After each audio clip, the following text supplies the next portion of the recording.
Assalamualaikum warahmatullahi wabarakatuh, teman-temanku. What's up, what's down, hablum minannas, hablum minallah. Ya, pada hari ini saya akan mempresentasikan atau mempresentasikan review jurnal. Oke. Ya, jadi saya disclaimer dulu, teman-teman. Jurnal yang kita review yaitu ada dua, jadi di sini nanti ada dua PPT sekaligus. PPT yang pertama nanti yang menjelaskan adalah saya dan siapa namanya, Anindita. PPT yang kedua ada dia sama Sabrina. Oke, teman-teman, langsung ke pembahasannya. Check it out.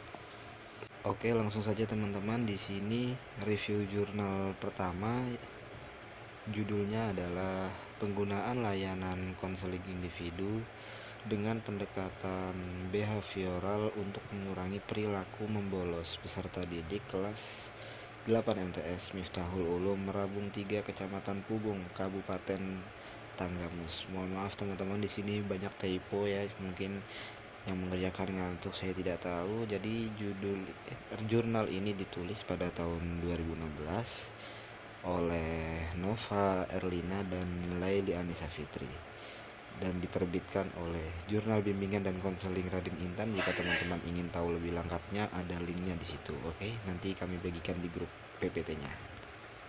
Baik, selanjutnya teman-teman, di dalam setiap jurnal atau di isi dari jurnal tersebut pasti salah satunya ada latar belakang masalah.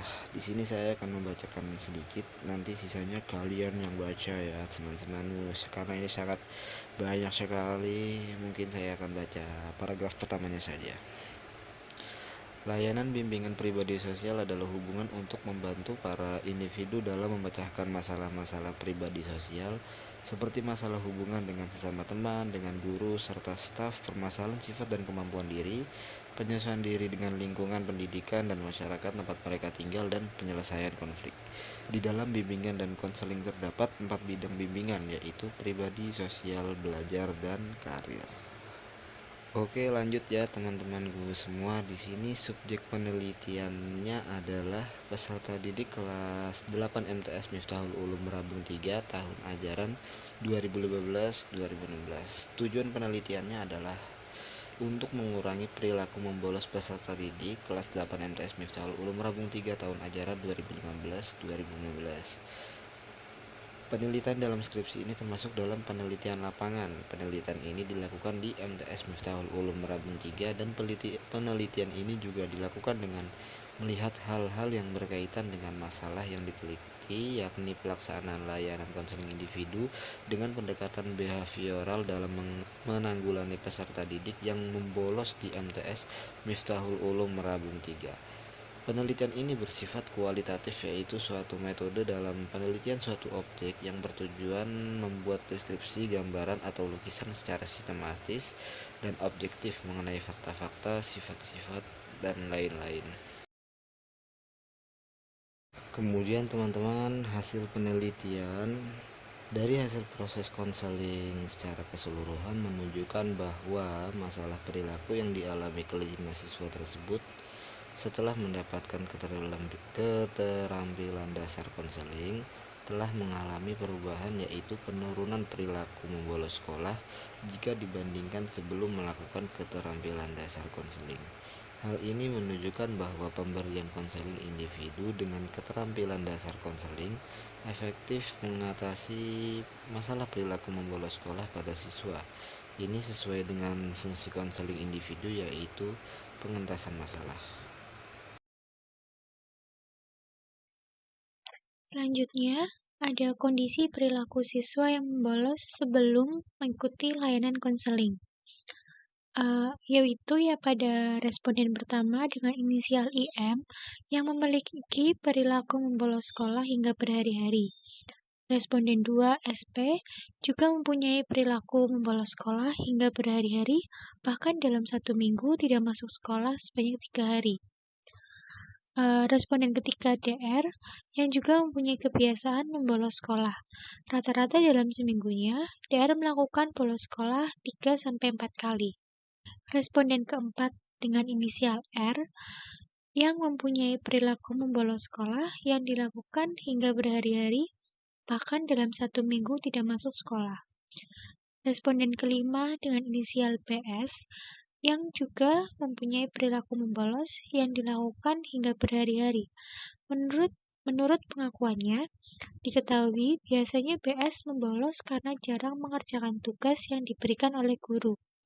Rata-rata dalam 1 minggu, PS membolos sampai 2-3 kali. Selanjutnya, ada kondisi perilaku siswa yang membolos setelah mengikuti layanan konseling individu dengan pendekatan behavior.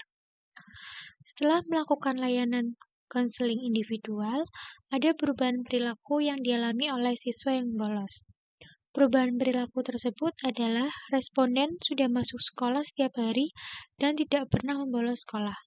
Selain itu, responden juga sudah mulai mempunyai rasa disiplin yang cukup baik, sehingga tidak pernah melanggar peraturan maupun tata tertib yang berlaku di sekolah. Selanjutnya, ada pembahasan. Layanan konseling individual merupakan layanan konseling yang diselenggarakan oleh seorang pembimbing atau konselor terhadap seorang klien dalam rangka pengentasan masalah. Pendekatan yang akan digunakan yaitu pendekatan behavioral.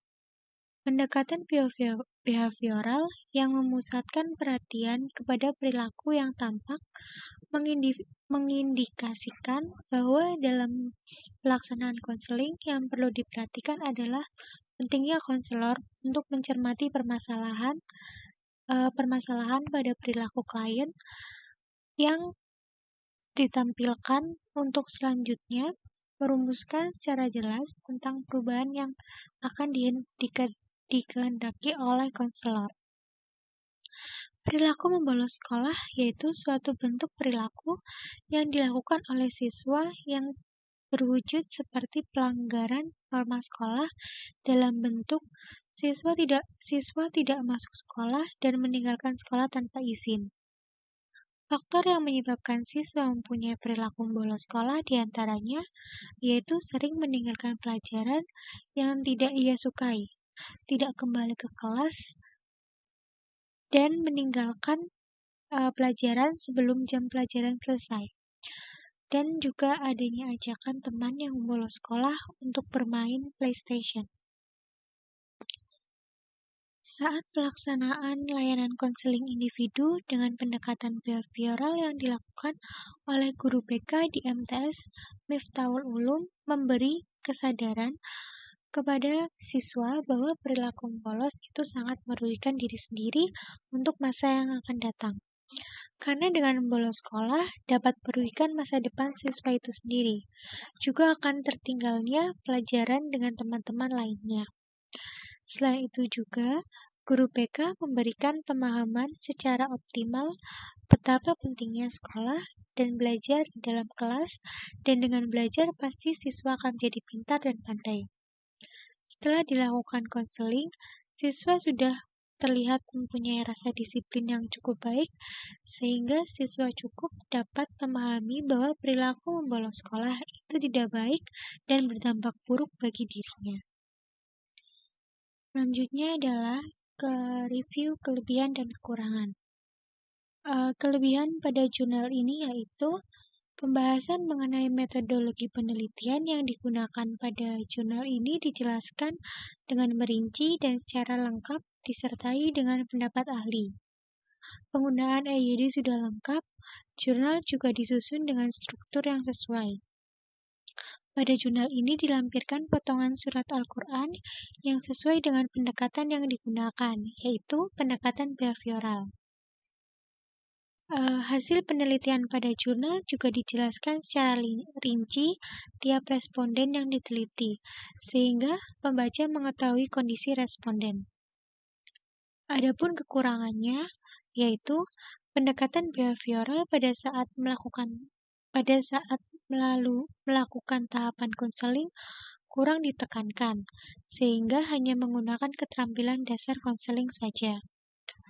Dalam jurnal juga penjelasannya mengenai konseling dan pengertian membolos sekolah terlalu bertele-tele.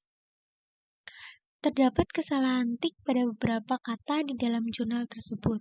Salah satunya pada halaman 150, yakni kata tanpa seharusnya tanpa.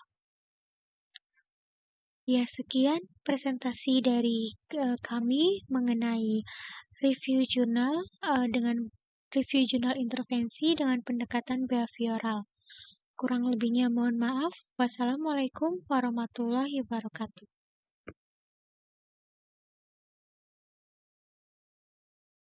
Jurnal yang kami review berjudul Konseling Behavioristik dalam Membentuk Perilaku Mandiri Merawat Diri pada Tunagrahita, yang ditulis oleh Ummul Sakinah dan diterbitkan oleh Jurnal Bimbingan Konseling dan Dakwah Islam.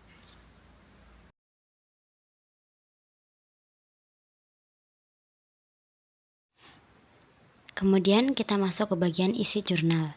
Yang pertama adalah latar belakang masalah. Latar belakang masalah dari jurnal penelitian ini yaitu tunagrahita merupakan disabilitas mental atau banyak yang menyebut sebagai retardasi mental.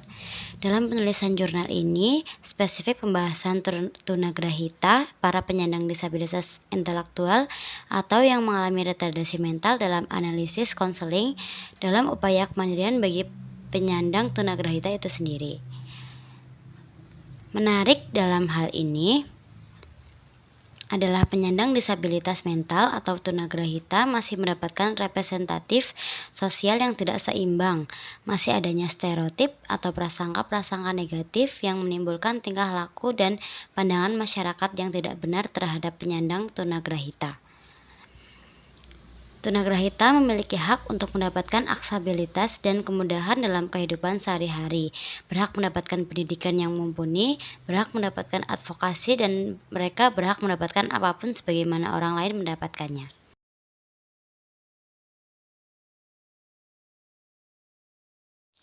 Subjek penelitian jurnal ini yaitu para penyandang disabilitas tunagrahita. Untuk tujuan penelitiannya, yaitu tujuan dalam penulisan ini adalah untuk menganalisis konseling dengan pendekatan behavioristik spesifik pada teknik classical conditioning dalam upaya membentuk perilaku mandiri dalam merawat diri pada tunagrahita.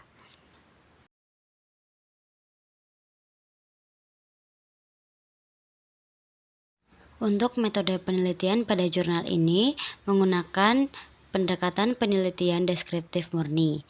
Penelitian deskriptif bertujuan untuk menggambarkan, memaparkan, atau menjelaskan kondisi, keadaan, situasi objek, atau wilayah yang dijadikan bahan penelitian.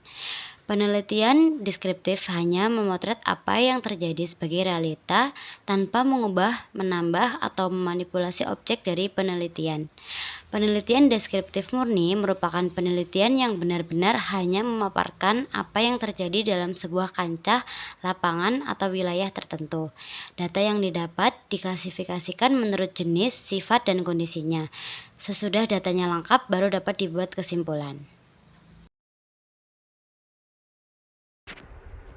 Hasil penelitiannya adalah konseling pada tunagrahita merujuk pada model sosial dalam pendekatan disabilitas, di mana dalam upaya membentuk kemandirian penyandang tunagrahita dengan cara melakukan reduksi dan mengubah cara pandang lingkungan dan sosial masyarakat terhadap tunagrahita, serta diberikan treatment yang tepat pada tunagrahita itu sendiri.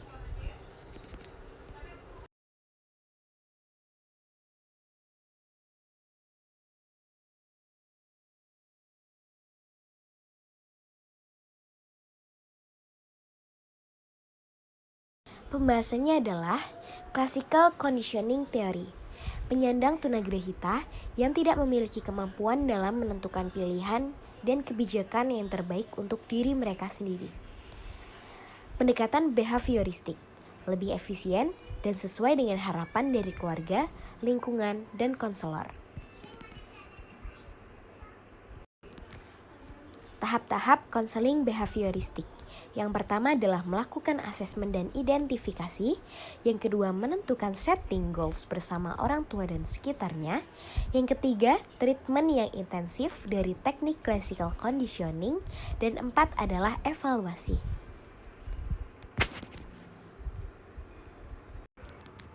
Selanjutnya adalah kelebihan jurnal.